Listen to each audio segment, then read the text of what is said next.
waktunya masih bersama dengan kami dalam Berita Lampung.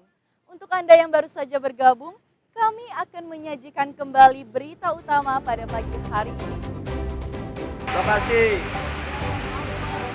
Soleh Muhammad Wilayah Mulia. Angin puting beliung merusak 4 desa di Lampung Utara, puluhan rumah rusak.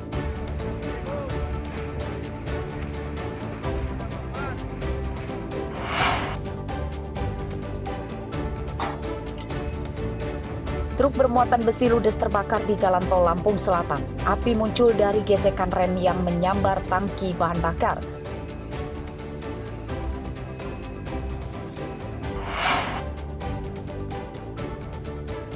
Kawanan maling menggasak 4 roda mobil yang diparkir di Indekos di Bandar Lampung.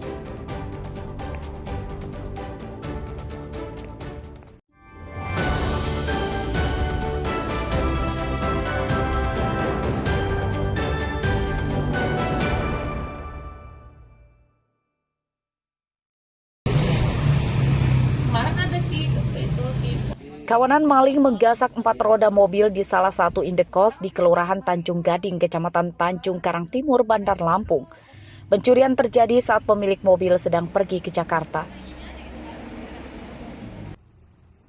Dalam rekaman CCTV terlihat pelaku 2 orang dengan mengenakan masker. Pencurian dilakukan saat dini hari dan pelaku diduga membawa peralatan untuk membuka roda mobil berupa kunci roda dan dongkrak. Karena sedang berada di Jakarta, pencurian yang terjadi pada Minggu dini hari lalu itu tidak segera diketahui korban. Pencurian baru diketahui korban beberapa hari kemudian setelah korban pulang yang mendapat 4 roda mobilnya raib. Posisinya saya lagi di Jakarta tuh. Nah, terus itu pulang tuh sore, Minggu sore aku pulang, terus lihat mobil udah nggak ada tuh velg yang 4-4-nya, Mas. Oh iya. Nah, kalau dari CCTV sendiri ada berapa pelaku itu, Pak? Di CCTV ada 2. 2 ya? Iya. Itu 4-4-nya dibawa ini? Iya, dibawa 4-4-nya. Kalau yang lain, ada yang hilang lain nggak, Pak, selain velg? Alhamdulillah nggak ada. Nggak ada ya? Ya, cuman velg aja beserta ban. Oh, iya. Kalau di posisi pencurian itu ada berapa mobil yang ada di sini, Pak? Satu mobil. Satu ya, Pak? Itu peristiwanya itu kapan itu, Pak? Apa subuh atau malam? Kejadiannya itu subuh tanggal 30 itu subuh jam 4.45 mulai sampai selesai, sampai terang. Pencurian telah dilaporkan korban ke polisi. Korban memberikan rekaman CCTV untuk membantu polisi mengenali para pelaku. Hingga Kamis siang kemarin, para pelaku belum ditangkap polisi. Robi Laste melaporkan dari Bandar Lampung.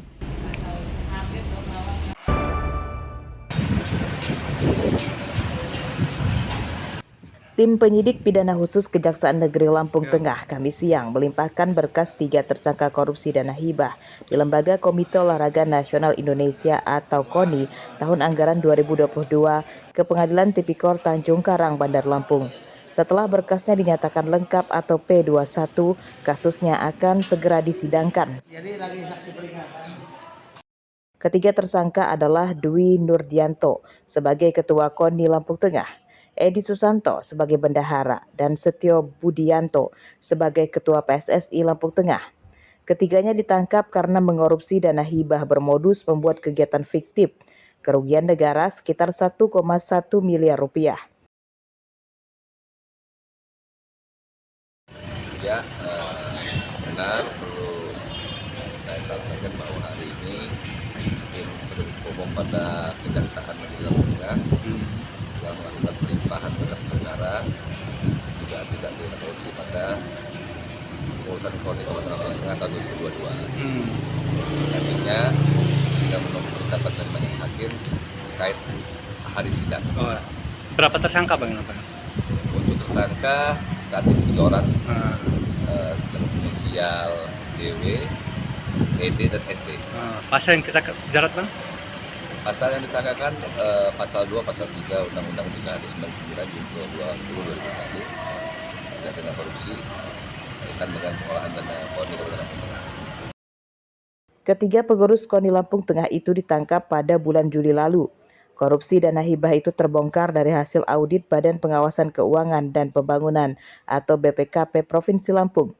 Tim penyidik Kejaksaan Negeri Lampung Tengah menjerat tersangka dengan pasal 2 dan 3 Undang-Undang tentang Tindak Pidana Korupsi, ancaman hukumannya 20 tahun penjara. Arsadi Saputra melaporkan dari Bandar Lampung.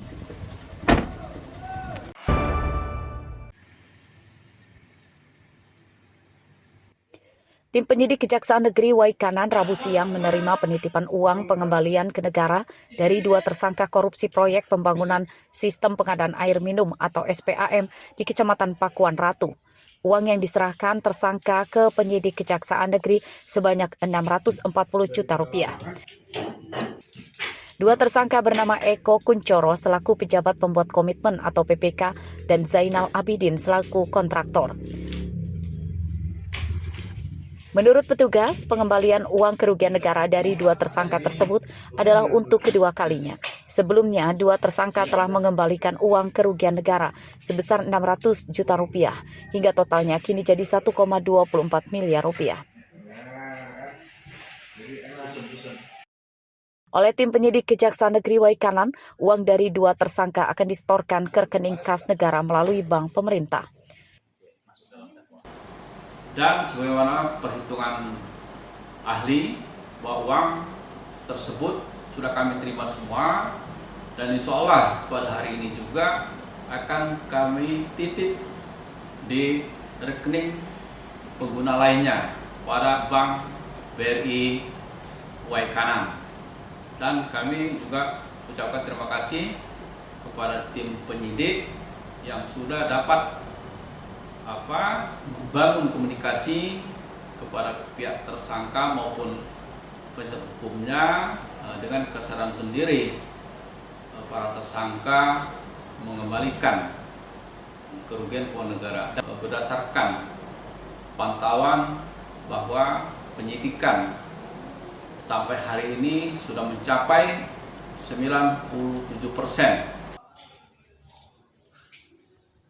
2 tersangka korupsi pembangunan sistem pengadaan air minum atau SPAM Kecamatan Pakuan Ratu ditangkap petugas Kejaksaan Negeri Waikanan pada pertengahan bulan Oktober lalu. Kedua tersangka tidak menyelesaikan pengerjaan proyek SPAM yang dimulai sejak 2016. Proyek senilai 4,7 miliar rupiah tersebut mangkrak dan tidak bermanfaat bagi masyarakat. Kerugian negara akibat korupsi tersebut lebih dari 1,2 miliar rupiah. Ardio Haba melaporkan dari Waikanan.